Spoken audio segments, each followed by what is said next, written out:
जय हिंद, वंदे मातरम साथियों। साथियों, मैं आज ये वीडियो आप लोगों को ये जारी करने जा रहा हूँ कि द केरला स्टोरी 2 लगा हुआ है। उस पिक्चर को मैं देखा, उसमें आप सबको भी देखने जाना चाहिए क्योंकि उस फ़िल्म को देखने के बाद ये समझ आता है कि हमारी संस्कृति को कैसे ख़त्म किया जा रहा है। हमारे भारत में कोने-कोने में ये किस्सा चल रहा है, लेकिन सरकार का भी इस पे कोई कंट्रोल नहीं है। जबकि मैं केंद्र सरकार, राज्य सरकार दोनों से कई बार माँग कर चुका हूँ और आगे भी करता रहूँगा मैं कि कुछ ऐसा कड़ा कानून बने, कड़ा नियम बने, जिससे हमारे हिंदू धर्म की जो बहन-बेटियाँ हैं, उनको कोई भी लव-जिहाद के शिकार में ना फँसाए।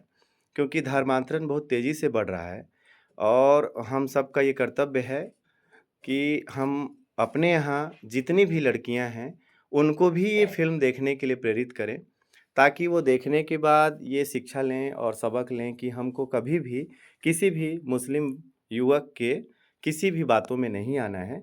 आजकल उन लोग आधार कार्ड में भी अपना नाम चेंज करके बातें कर रहे हैं, लड़कियों से दोस्ती करते हैं और फिर उनको अपने जाल में फँसाकर उनके साथ फिर कुछ भी गलत करते हैं और गलत करने के बाद फिर उनको धर्मांतरण करने के लिए और इस्लाम कबूल करने के लिए बोलते हैं।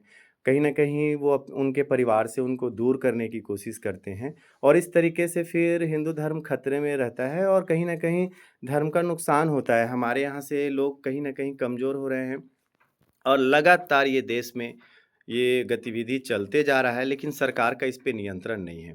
मैंने अभी कुछ 10 दिन पहले एक वीडियो और जारी किया था, जिसमें ये अपने भिलाई 3 हथखोज का एक निर्मलकर परिवार था। क्या नाम था? गणेश राम निर्मलकर। उनके यहाँ जो बड़ी लड़की थी गीतिका निर्मलकर, गीतांजलि निर्मलकर, सॉरी।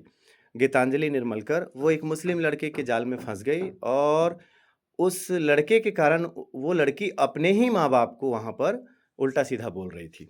ये कोर्ट में मैं प्रत्यक्षदर्शी हूँ। उसके माता-पिता का मैंने वीडियो भी बनाया और मैं ये भी निवेदन करना चाह रहा हूँ कि आजकल की जो लड़कियाँ हैं, वो अपने माँ-बाप को 25 साल का उनको याद नहीं आता है कि कैसे उनको बड़ा किया जाता है, पाल-पोस के कितना गरीबी में भी इंसान उनको बड़ा करता है, पढ़ाता है। लेकिन उनको ये याद रहता है कि वो 6 महीने का प्यार उन पे भारी पड़ जाता है।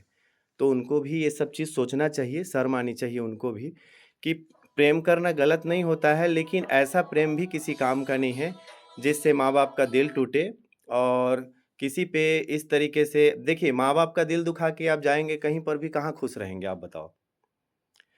लव मैरिज होनी चाहिए, लव मैरिज कोई बुराई नहीं है, लेकिन हिंदू धर्म के लोगों से होनी चाहिए। आप हिंदू धर्म में किसी से भी करो, उससे कोई दिक्कत नहीं है। लेकिन आप ऐसे जगह जा रहे हो, जहाँ पे उनका विचारधारा ही अलग है, उनका सब रीति-रिवाज अलग है, उनके सारे नियम कानून कायदे अलग हैं। कैसे कोई लड़की एडजस्ट कर पाएगी उनके परिवार पर? एक ही इंसान आपके यहाँ देवर भी आपके साथ रह सकता है, जेठ भी रह सकता है, ससुर भी रह सकता है, काजी भी रह सकता है।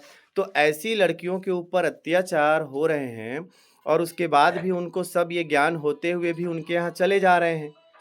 तो मैं हाथ जोड़ के निवेदन करूँगा कि इन सब चीज़ों के लिए सरकार एकदम कड़ा कानून बनाए और ऐसे में अगर किसी भी हिंदू लड़की का अगर कोई गवर्नमेंट सर्विस होता है, तो उसमें जितना भी पेमेंट होता है, उसका आधा अधिकार उसके माँ-बाप का भी होना चाहिए।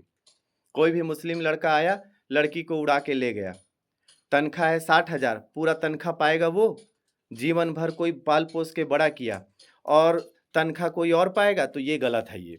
इसमें विधानसभा में ये बात उठानी चाहिए और इसके लिए एक बहस भी होनी चाहिए और मैं तो बिल्कुल बार-बार ये माँग करता रहूँगा कि इसके लिए कोई न कोई कड़ा कानून बनना चाहिए कि अगर ऐसा होता है, तो माँ-बाप को भी आधा उसका पैसा मिलना चाहिए। क्योंकि वो ठगा महसूस करेंगे। जब उनके ज़िंदगी में सुख का समय आया तब तो आप उड़ गए, भाग गए किसी मुस्लिम लड़के के साथ। तो ये नहीं सहन किया जाएगा और ये हिंदू समाज बिल्कुल भी सहन नहीं करेगा। मैं आप लोगों से फिर से एक बार रिक्वेस्ट कर रहा हूँ कि अपने-अपने आस-पास में ऐसी कोई घटनाएँ होती हैं, तो आप लोग कहीं न कहीं जो भी जागरण मंच बना हुआ है, जितने भी हिंदू संगठन बने हुए हैं, आप उन तक अपना बात पहुँचाइए और किसी न किसी तरीके से इसको आप लोग अवेयर कीजिए, जागरूक कीजिए, ताकि लोग इसके लिए थोड़ा ना थोड़ा आवाज़ उठाएँ और ये कहीं न कहीं हमारे आस-पास में होता है, लेकिन हम समझ नहीं पाते हैं। लेकिन हमको इसका कड़ा मुकाबला करना है और सबको मिल-जुल कर इसके खिलाफ हमको लड़ाई लड़नी है। तभी हम अपने हिंदू समाज के लड़कियों को बचा सकते हैं। जय हिंद, वंदे मातरम।